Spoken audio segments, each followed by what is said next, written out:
The first time Julian saw him, he thought he was looking at prey. It was a rooftop mixer, the kind where the air was thick with expensive cologne and the low hum of ambition.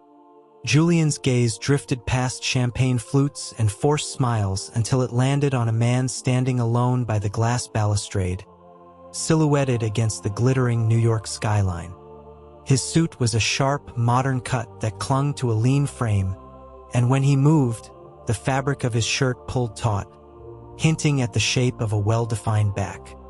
Julian's interest, a familiar and predatory instinct, immediately sharpened. His vision was never perfect.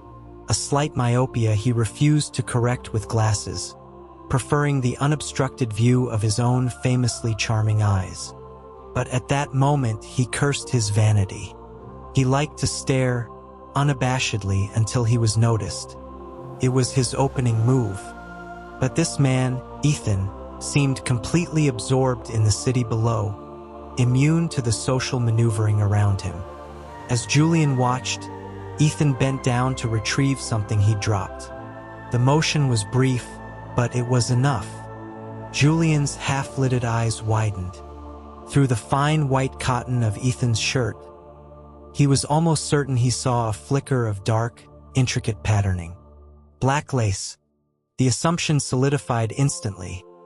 A man who wore something like that beneath a designer suit was either deeply eccentric or playing on his team. A thrill went through Julian, a warmth that had nothing to do with the bourbon in his hand. Just then, his assistant materialized at his elbow, murmuring about an urgent issue at the office that required his immediate attention. Julian's focus reluctantly shifted.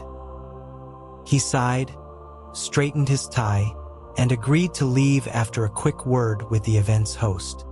On his way out, his path intersected with Ethan's. He was handsome in a severe, classical way, his expression cool and unreadable. Their eyes met for a single, charged second. Julian offered a slow, deliberate smile, the kind that promised trouble. He received nothing in return, not even a flicker of acknowledgement. As he turned away, Julian realized his own gaze had probably been far too aggressive. It explained the cold shoulder. Still, a missed opportunity tonight didn't mean there wouldn't be a next time. The following evening, Julian was recounting the encounter to his best friend, Leo, over beers at a dimly lit dive bar. He confessed that he'd met someone he was instantly taken with and intended to pursue. Leo, a staunchly straight but endlessly patient man, was unimpressed, reminding him it hadn't been long since his last infatuation ended. Julian ignored the jibe and took a long drag from his cigarette, the smoke curling around his words. He explained that this was different, that it was a visceral, first-sight connection.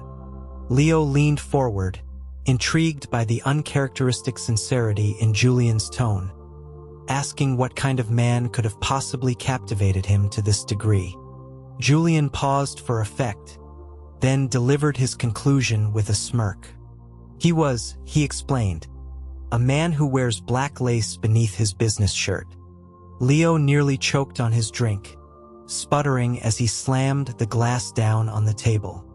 He stared at Julian, his voice a mixture of shock and morbid curiosity, asking if Julian had developed some new, very specific fetish. Julian just leaned back, a lazy smile on his face. He didn't have one, he admitted, but for this man, he was more than willing to experiment. Leo, completely out of his depth with the nuances of gay subcultures, could only ask if the man was part of some scene or just had a particular taste. Julian just laughed. They hadn't even spoken. Who knew? The mystery was part of the appeal. The next time Julian saw Ethan was in a sterile boardroom. A major contract was up for grabs, a meeting that his project manager could have easily handled alone. But Julian had done his homework, discovering that Ethan's firm was a competitor, and that Ethan himself would be present. He knew only a name and a company. The rest, he decided, would be more interesting to uncover himself. Ethan sat opposite him, a picture of corporate stillness, occasionally leaning in to whisper something to the man beside him.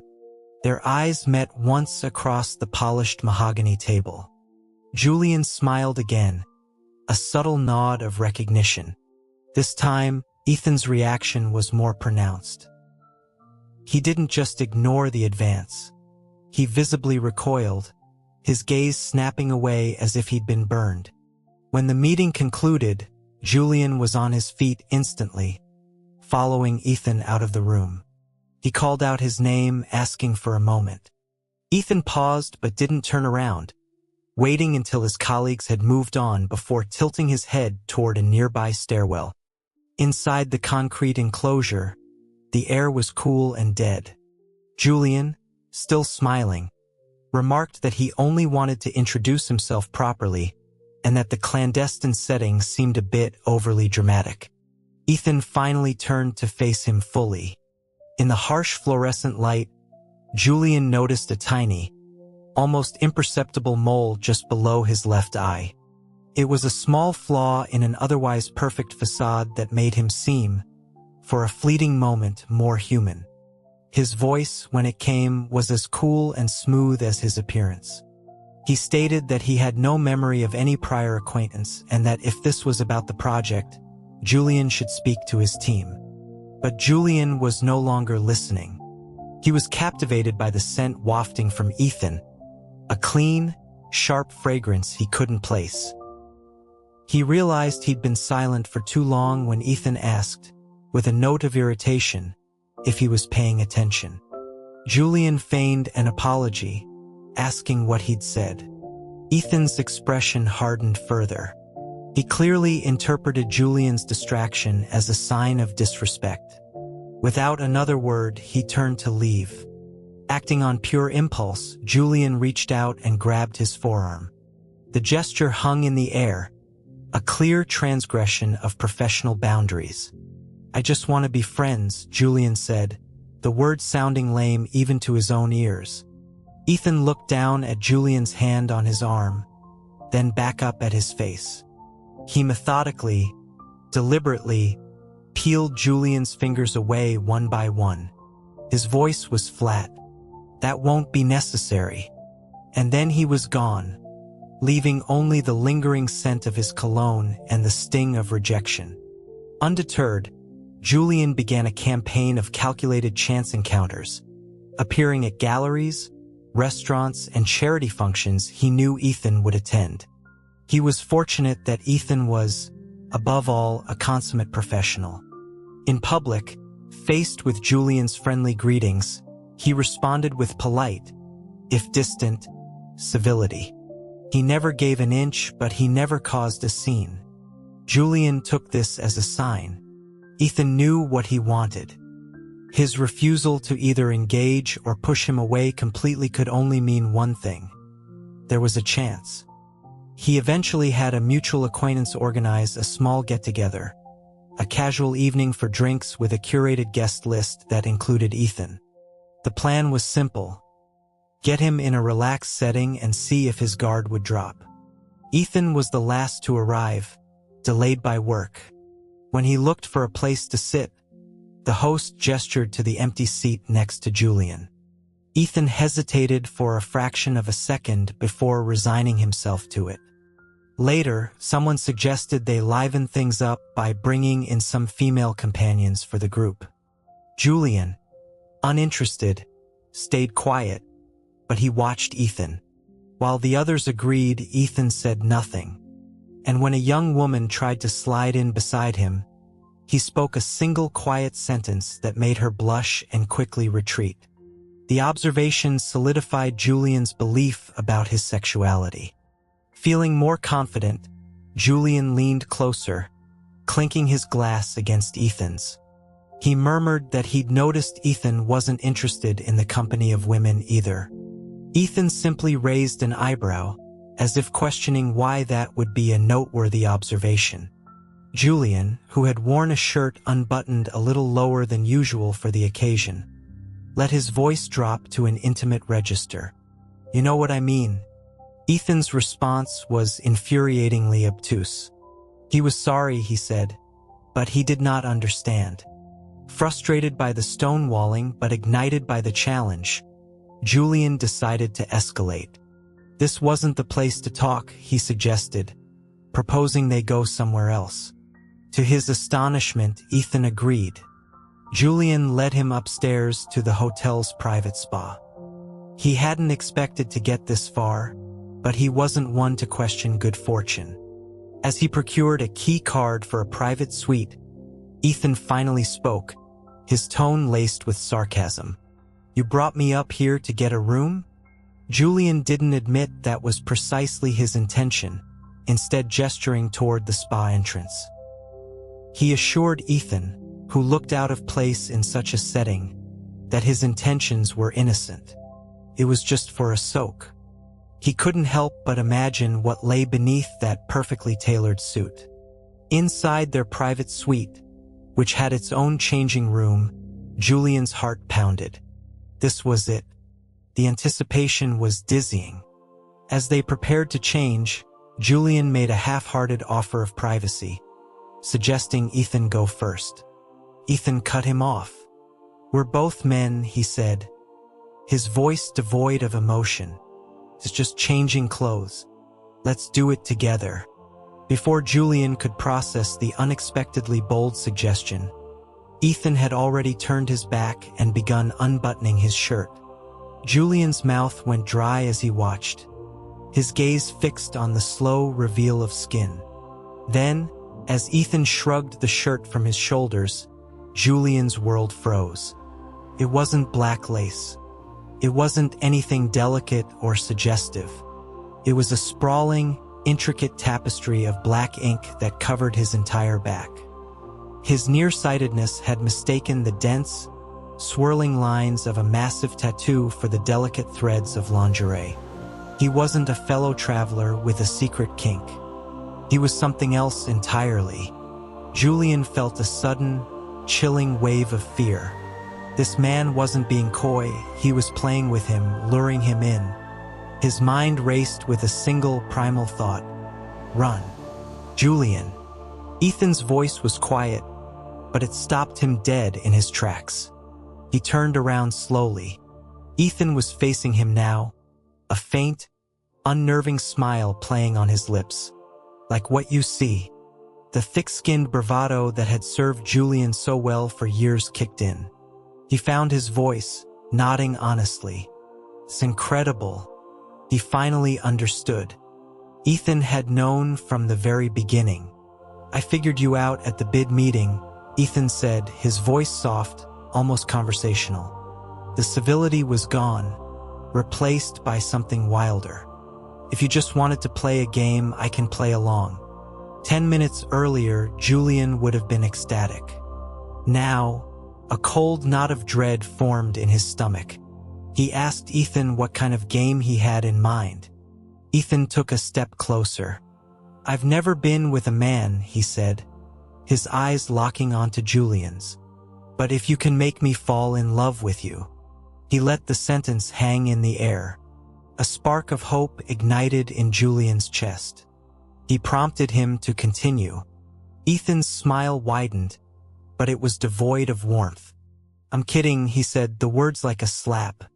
"I'm not gay. And even if I were, I wouldn't be interested in you."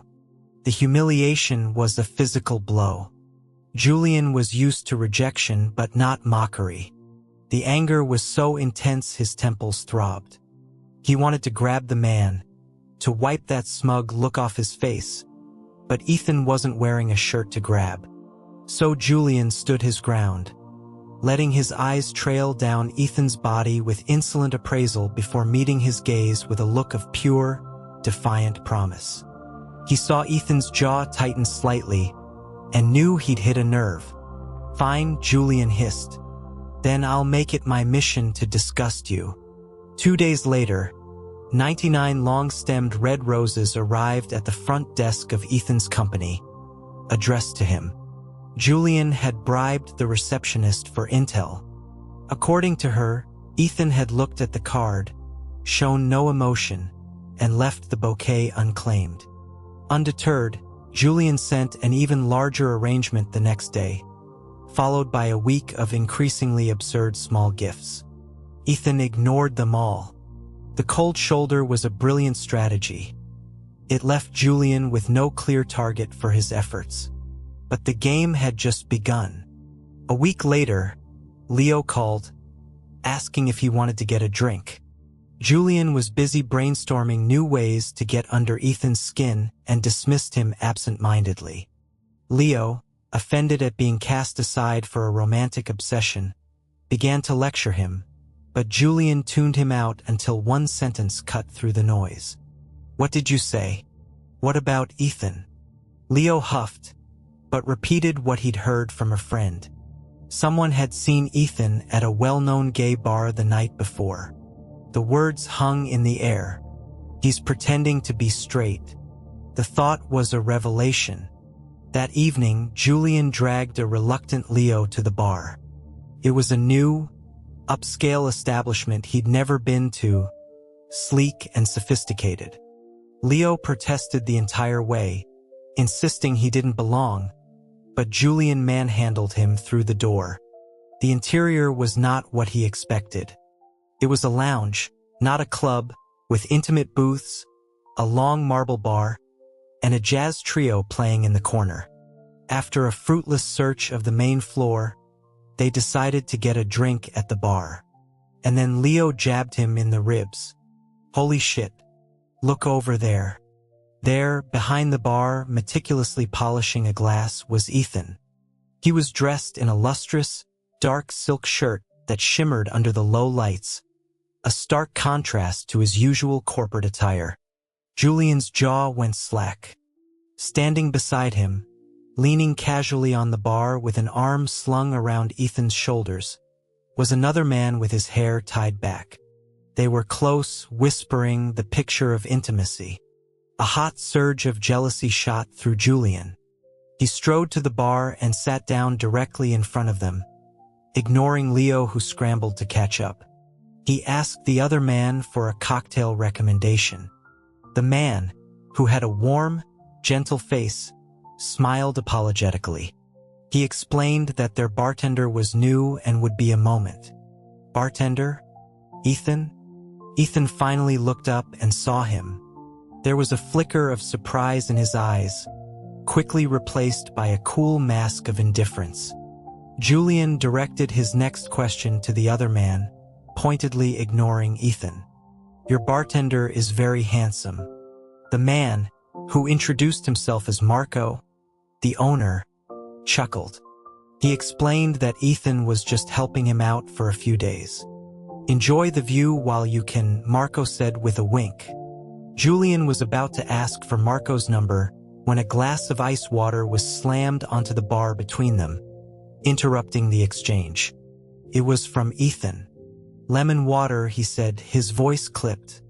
"On the house." Julian pushed the glass toward Leo and met Ethan's glare. "I'll have another." They stared at each other in silence. It had been 2 weeks since their last real interaction, and Julian couldn't decipher the mixed signals. Why ignore him only to intervene now? Why pretend not to care, only to look at him with such intensity? He finally broke the silence, bypassing all pretense. "What's your relationship with him?" Marco immediately understood, laughing good-naturedly and clarifying that they were just friends. But Ethan's reaction was what mattered. He still hadn't said a word. So Julian kept pushing, his hands braced on the bar, speaking to Marco but looking at Ethan. "This handsome bartender of yours." Before Marco could reply, Julian found himself being physically pulled away from the bar. Ethan dragged him around a corner, into a secluded alcove, and then violently shook off his hand. "What was that?" Julian demanded, his voice shaking with anger and confusion. He just wanted a straight answer. Why did he interrupt him with Marco? He held onto a desperate hope for the answer he wanted to hear. But Ethan's words were a bucket of cold water. "He's my friend. I don't want you anywhere near him." Ethan's brow furrowed. To be blunt, Can you just stay away from me from now on?" The words were a clean, sharp wound. Julian had been turned down before, but never so completely, so cruelly. Before he could formulate a response, Leo came jogging over, pleading with them not to fight. The moment was broken. Defeated, Julian turned and walked away, Leo falling into step beside him. He didn't see the way Ethan's eyes followed them until they were gone. The next month was a blur of work and distraction. Julian threw himself into projects and late nights with friends, doing everything he could to dislodge the memory of Ethan from his mind. It was useless. He even dreamed of him waking up in a cold sweat. He couldn't understand the hold the man had on him. It had to be the rejection, he reasoned. He was a creature of conquest, and Ethan was the one prize he couldn't attain. He told himself it was a matter of ego, and that with time the obsession would fade. One night, stumbling out of a bar long after midnight, he was waiting for his car when he noticed a couple arguing nearby. The man was on his knees, pathetically clinging to the woman's legs, begging for another chance. Julian, drunk and feeling belligerent, swayed over to them. He tapped the man on the shoulder. "Hey, buddy," he slurred. "How about you let her go and try begging me instead?" The man, startled and embarrassed, scrambled to his feet, shouting that it was none of Julian's business. Julian just laughed, pointing out that it looked a lot more like begging than talking. The man, fueled by alcohol and wounded pride, threw a punch. Julian was in no shape to fight, but the simmering frustration of the past few weeks needed an outlet. He fought back, clumsy and off balance. The brawl was short and ugly, ending with Julian on the pavement, his head throbbing. The physical pain was a welcome distraction. As his consciousness began to fade, he felt a strange sensation, as if he were being lifted effortlessly from the ground, and then the world dissolved into the familiar, sharp scent of Ethan's cologne. He woke up to the smell of antiseptic and a dull ache in his head. He was in a hospital bed. A bandage was wrapped around his forehead. As he tried to sit up, a sharp pain shot through his ribs, and a firm hand on his shoulder gently pushed him back down. "Stay still." The voice was unmistakable. Julian turned his head. It was Ethan. The sight of his face was so unexpected that Julian could only stare, bewildered. Ethan, seeming to understand his confusion, explained what had happened. Julian had gotten into a fight with his sister's ex-boyfriend. The head injury, he added dryly, was from when Julian had tripped and hit his head on the curb. The heroic rescue Julian had vaguely remembered was, in fact, an embarrassing drunken tumble. "Thanks," Julian mumbled, his cheeks flushing. He noticed he was wearing a hospital gown. "Did you change my clothes?" Ethan didn't look at him. "Your clothes were filthy. You rolled around on the ground for quite a while." Julian tried not to picture the scene of a stone-faced Ethan wrestling him out of his dirty clothes. He knew he should feel grateful, but after everything he felt a deep unease. He had to say it. He told Ethan that if this was about him helping his sister, he didn't need to go to such lengths. He would have done it for anyone. Ethan's gaze finally met his, and the look in his eyes was the same one he'd had at the bar, impenetrable. "You're overthinking it," Ethan said coldly. "This was entirely for my sister's sake." He didn't stay long. A short while later, a bright, cheerful young woman appeared in the doorway. She was unmistakably Ethan's sister, Chloe. She thanked Julian profusely, calling him a hero and telling him how handsome he'd looked charging in to save her. Julian, remembering his ungraceful fall, felt his ears burn. She asked if he was a friend of her brother's. Julian felt a pang of disappointment as he admitted they weren't, but Chloe just waved it off, saying she just assumed. She was an open book and, Over the next few hours, she painted a picture of her brother that Julian had never imagined. They were part of a blended family. Ethan had been financially independent since college, paying for his own graduate studies abroad. He was a self-made CEO, brilliant and driven. And, she added, as far as she knew, he'd never been in a serious relationship. Julian found that hard to believe. But the most revealing detail came when Julian, on a whim, asked about the tattoo. Chloe leaned in conspiratorially. She explained that Ethan would kill her for telling anyone, but he had gotten it in college while studying overseas. He wasn't in a gang. He wasn't trying to be a badass. He got it, she whispered, to make himself look more intimidating. He was quiet and reserved, and some of the other students had given him a hard time. The image of a young, lonely Ethan deciding a massive back tattoo was the most logical solution to bullying was so unexpectedly endearing that it completely shattered Julian's perception of him. The cold, untouchable executive suddenly seemed profoundly human. For the next few days, Julian shamelessly took advantage of Ethan's begrudging care. Knowing the story behind the tattoo had disarmed him completely. The intimidation factor was gone, replaced by a strange affection. One afternoon, as Ethan was clearing away his lunch tray, Julian announced that he wanted to take a shower. Ethan stated, without looking up, that his wound couldn't get wet. "Then you'll have to help me wash up," Julian replied, lying back and closing his eyes dramatically. He gave him an ultimatum. Either knock him out and clean him up, or he would simply strip naked and see what happened.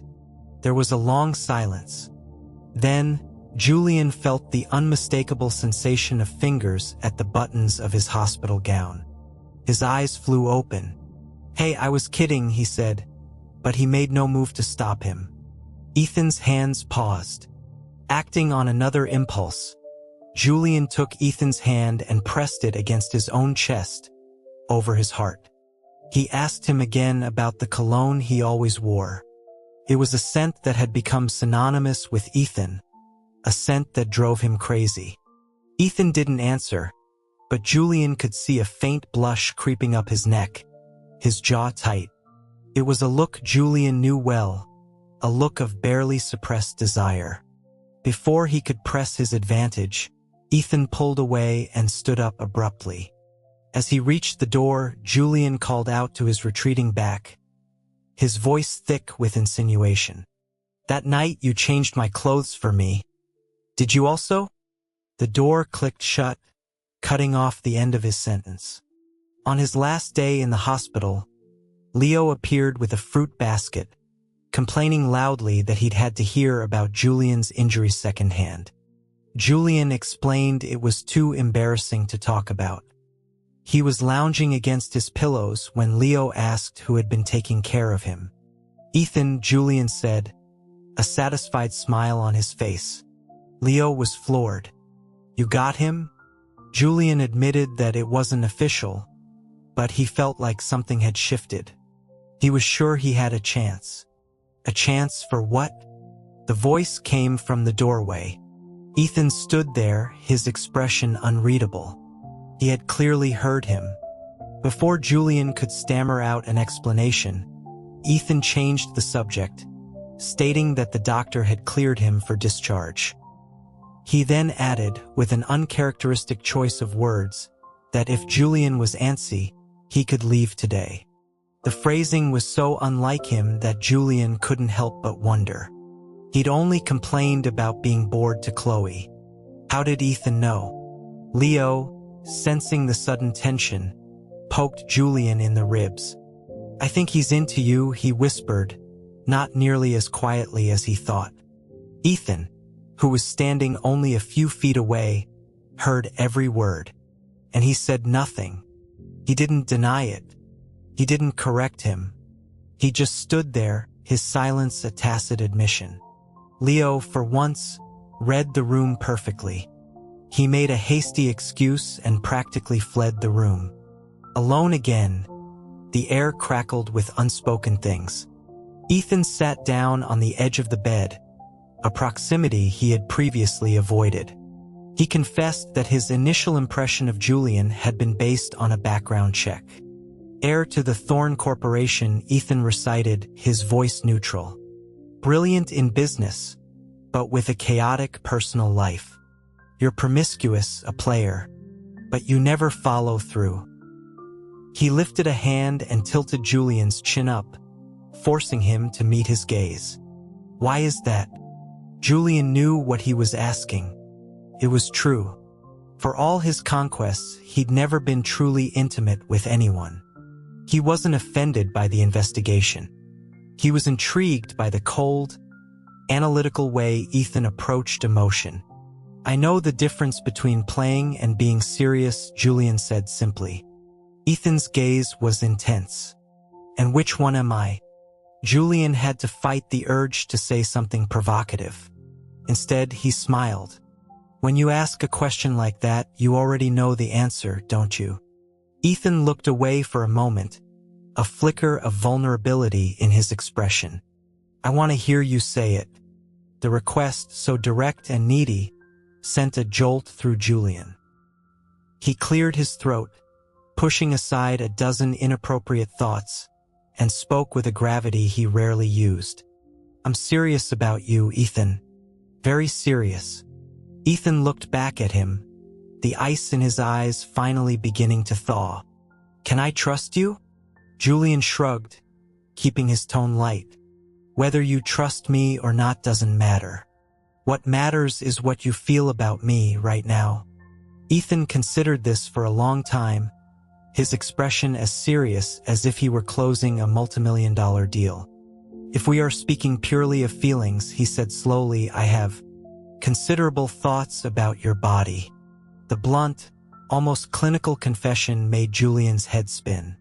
He couldn't help but marvel at how someone could make a past sound so academic. That's quite an admission, Julian teased, for a straight man. Ethan looked genuinely confused by the remark. What do you mean? Julian explained his theory. That Ethan was, in fact, gay and simply hadn't realized it yet. The thought that he might have been the one to change his orientation was both terrifying and thrilling. As he was thinking this, he noticed Ethan's breathing had become shallow. Before he could react, Ethan leaned in and pressed his lips against his. The familiar scent of his cologne was suddenly overwhelming, an intoxicating cloud that enveloped him completely. In that moment, Julian realized how blind he'd been. The cologne, the feigned indifference, the calculated pursuit. It all clicked into place. The kiss was brief, but it left Julian breathless. As Ethan pulled back, Julian licked his own lips, his voice husky. So, what did you think? Ethan seemed to genuinely ponder the question for a moment. Then, a single word escaped his lips. Good. And as Julian looked into his eyes, he saw not a man who had just discovered his sexuality, but a man who was finally claiming what he'd wanted all along. Every move, from pinching his chin to goading him into a confession to initiating the kiss, had been a deliberate act of dominance. Julian had spent weeks hunting what he thought was a timid, exotic creature, only to realize, far too late, that he was the one who had walked into the trap.